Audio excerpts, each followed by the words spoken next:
నమస్కారం అండి. ఈనాటి కమ్మని కథ పేరు ముగ్గురు మూర్ఖులు. వినిపిస్తున్నది మీ విజయభాస్కర్. ఒక పండితుడి దగ్గర విద్య నేర్చుకుని బ్రతుకు తెరువు కోసం నగరానికి బయలుదేరారు ముగ్గురు శిష్యులు.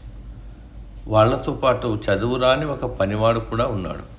వాళ్ళు అడవిలో ప్రయాణిస్తూ ఉండగా ఒక ఎండిపోయిన సింహ కళేబరాన్ని చూశారు. ఆ ముగ్గురు శిష్యుల్లో ఒకడు, ఆహా, మన తెలివితేటలు విద్యని ప్రదర్శించుకునే అవకాశం వచ్చింది. ఆ ఎముకలన్నింటినీ సింహం శరీరంలో ఎలా ఉంటాయో అలా అమర్చగలను నేను అన్నాడు.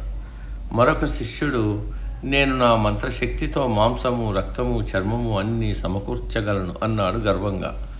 మూడో శిష్యుడు, చూస్తూ ఉండండి, నా మంత్రశక్తితో సింహానికి ప్రాణం పోయగలను అన్నాడు. చదువురాని సేవకుడు, అయ్యా, అది క్రూర జంతువు, దానికి ప్రాణం వస్తే మనల్ని చంపేస్తుంది, వద్దయ్యా అంటూ బ్రతిమాలసాగాడు. వాళ్ళు ముగ్గురు వీడిని చూసి ఓరి పిరికివాడా అంటూ నవ్వసాగారు. దాంతో ఆ సేవకుడు గబగబా దగ్గరలో ఉన్న చెట్టుపైకి ఎక్కి కూర్చున్నాడు భయంగా. విద్యావంతులైన ఆ ముగ్గురు గబగబా వాళ్లకు చేతనైన విద్యను ప్రదర్శించి ఆ సింహానికి ప్రాణం కూడా పోశారు. సజీవమైన ఆ సింహం ఊరుకుంటుందా? పంజా బలంగా విసిరి ముగ్గురిని చంపేసి అడవిలోకి పారిపోయింది.